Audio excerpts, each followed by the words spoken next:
আমি আজকে সর্বশেষ যতটুকু শুনেছি তিনি তার শারীরিক অবস্থা অপরিবর্তিত রয়েছে এবং তার বিদেশ যাওয়ার ব্যাপারে তার মেডিকেল বোর্ড এখনো কোনো পরামর্শ দেননি। সেখানে চিকিৎসকরা তো কর্তব্যরত আছেনই। তার চিকিৎসকদের কাছ থেকেই আমি শুনেছি যে অবনতিশীল হয়নি, কিন্তু তাই বলে যে খুব একটা উন্নতি হয়েছে এরকমও আমরা খবর পাইনি।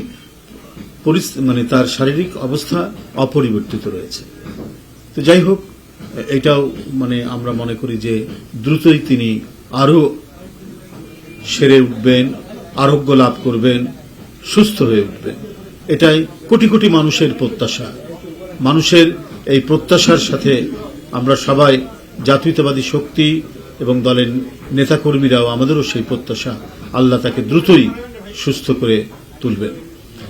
যাই হোক, আমি আপনাদের সামনে আর কথা বাড়াবো না। আমাদের কর্মসূচি স্থগিত করেছি। এই স্থগিতের কথা আপনার জানালাম, কারণ আমাদের ব্যাপক প্রস্তুতি চলছিল সারা বাংলাদেশে, বিশেষ করে বিভাগীয় হেডকোয়ার্টার আমাদের কালুরঘাট বেতার কেন্দ্র থেকে, যেখানে তিনি স্বাধীনতার ঘোষণা দিয়েছিলেন শহীদ রাষ্ট্রপতি জিয়াউর রহমান, সেইখান থেকে শুরু হতো আগামীকাল।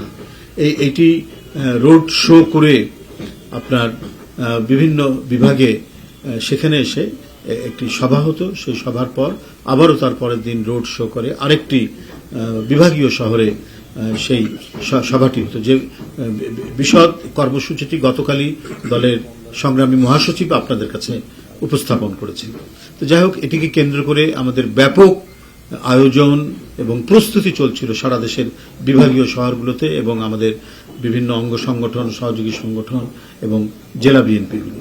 কিন্তু দেশনেত্রী বেগম খালেদা জিয়ার শারীরিক অবস্থার কারণে আমরা এই কর্মসূচি স্থগিত রেখেছি। আপনারা কাছে আবেদন, আপনারাও আল্লাহর কাছে দোয়া করবেন।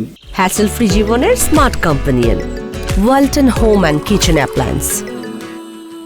নেত্রী সুস্থ হয়ে উঠেন এবং আপনাদের মাধ্যমে সারা দেশে যারা সাধারণ মানুষ, যারা অত্যন্ত গভীর বেদনায় এবং তারা যে সহমর্মিতা দেখাচ্ছেন, সবাই যেন আল্লাহর কাছে দোয়া করেন যাতে আমাদের নেত্রী দ্রুত সেরে ওঠে। কাল থেকেই বারবার বলছি এবং তার পরিবারের পক্ষ থেকে স্বয়ং ভারপ্রাপ্ত চেয়ারম্যান জনাব তারেক রহমান আমাকে টেলিফোন করে জানিয়েছেন যে তাদের যে মানে নেত্রীর প্রতি যে শ্রদ্ধা এবং নেত্রীর প্রতি তাদের যে আবেগ, সেটাকে নিঃসন্দেহে আমরা শ্রদ্ধা করি।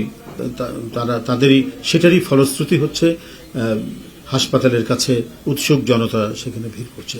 কিন্তু এই ভিড় করতে গিয়ে অন্যান্য রোগী, তাদের যারা মানুষ আছেন বা তাদের জন্য যে প্রয়োজনীয় যে ব্যবস্থাগুলি দরকার, সেজন্য তাদেরকে দেখতে যারা যাবেন বা তাদের কাজে লাগবে যে বিষয়গুলো, সেটা বিঘ্ন ঘটছে।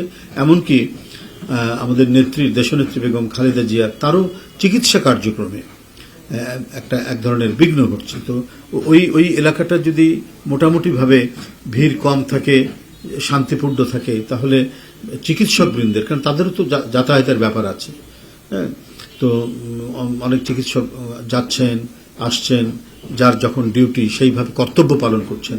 কর্তব্য পালনে যাতে কোনো ধরনের বিঘ্ন না ঘটে, কোনো ধরনের বাধা সৃষ্টি না হয়,